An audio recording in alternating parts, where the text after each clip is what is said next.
भारतीयों की मुसीबत भी समझ लीजिए, हर एक शहर में है भारतीय। अब ये जो हिस्सा हो जाता है जो कि रूस से लगती हुई सीमा है, चाहे क्रीमिया से लगता हुआ इलाका है, या फिर आप यहां बेलारूस भी देख लीजिए, यहां तो फिर भी महफूज है, यहां पोलैंड से लगता हुआ इलाके में महफूज है, रोमेनिया जहां से इवैक्यूएट किया जा रहा है भारतीय छात्रों को। तो अब अगर पूरे फोर्सेस वहां से आ रही हैं तो ये इकलौता इलाका बचता है कि यहां से भारतीय छात्रों को निकाला जा सके। लेकिन उसमें भी दिक्कतें क्या आ रही हैं कि सब कीव से, देखिए कीव पर पूरी तरीके से फोकस हो गया है रशिया का। बिल्कुल बिल्कुल, जो कीव है, देखिए ये डनाइपर रिवर का जो अगर आप लें, जो इसके ईस्ट का इलाका है, यहां से भारतीयों को, स्टूडेंट्स को निकालना हमारी एम्बेसी के लिए भी बहुत डिफिकल्ट है, क्योंकि ये पूरा का पूरा वॉर जोन है, स्ट्रिक्ट वॉर जोन है, जहां ग्राउंड फोर्सेस भी हैं, एयर स्ट्राइक्स भी हैं, मिसाइल स्ट्राइक्स भी हैं। ये एरिया जो है अभी मिसाइल स्ट्राइक्स के अंडर है।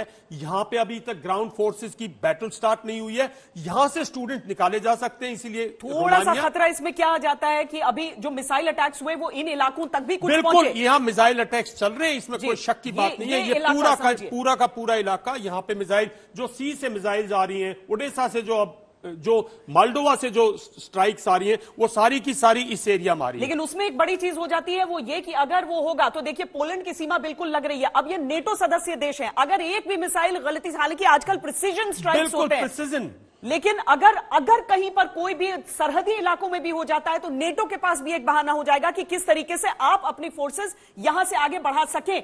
इसीलिए रूस की भी कोशिश है कि अगर जद में लेना है तो यूक्रेन के बाहर कुछ भी नहीं होना चाहिए। हम अगली अपने उस मैप की तरफ भी चलते हैं सर अब। और जो तीनों एयरक्राफ्ट थे, जो यूएस के जो एयरक्राफ्ट थे जो सुबह देखे गए हैं जी, वो पोलैंड की टेरिटरी में और इस टेरिटरी में है, क्योंकि वो सर्वेलेंस एयरक्राफ्ट है, ताकि किसी किस्म का नाटो टेरिटरी में कोई खतरा ना जाए। अब ये चौतरफा अटैक जो उसका लगातार जारी है और दबाव बढ़ाने की कोशिश, जिसमें सूमी इलाके तो बताए जा रहे हैं कि रूसी फोर्सेस ने ले लिए। देखिए सूमी ले लिया है, सूमी को बाईपास करके सूमी एरिया इनइफेक्टिव हो गया, मतलब बिल्कुल उसको बाईपास करके, क्योंकि सबका इरादा तो कीव है। अल्टीमेट जो सूमी का थ्रस्ट था वो कीव पे जा रहा था। जो चर्न्यो जीव का जो है, ये सोक्रिया का जो है, ये भी कीव पे जा रहा था।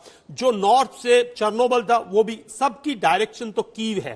तो कीव पे नॉर्थ से और नॉर्थ ईस्ट से, नॉर्थ वेस्ट से कीव को जो है वो आइसोलेट किया है। और जो यहां टाउनशिप्स हैं, चर्नोबल हुआ, सूमी हुआ, आगे जाके सोमनी हुआ, ये सब टाउन्स को आइसोलेट कर दिया गया है। लोग कट ऑफ हो गए हैं, लोग अपने घरों में डूब के हुए हैं, उन पे बमबारी जरूर हो रही है, वहां जितनी इंस्टॉलेशन है, मिलिट्री इंस्टॉल, उनको डिस्ट्रॉय कर दिया गया। ठीक इसी तरह खार्कीव जैसे है, खार्कीव से भी जो खार्कीव में भी, बिकॉज खार्कीव बिल्कुल बेलगोर से कोई 40-45 किलोमीटर, खार्कीव को आइसोलेट कर दिया। खार्कीव एक बहुत बड़ा टाउनशिप है, बहुत बड़ा इंडस्ट्रियल हब है, बहुत बड़ा यहां से असला जाता है, टैंक्स बनते हैं, यहां बहुत कुछ होता है यूक्रेन का। इसको बिल्कुल आइसोलेट कर दिया, इसको काफी को डिस्ट्रॉय कर दिया है, और इससे भी बाईपास करके फोर्सेस जो हैं वो आगे की तरफ बढ़ रही हैं, ताकि इस इलाके को आइसोलेट कर दिया जाए।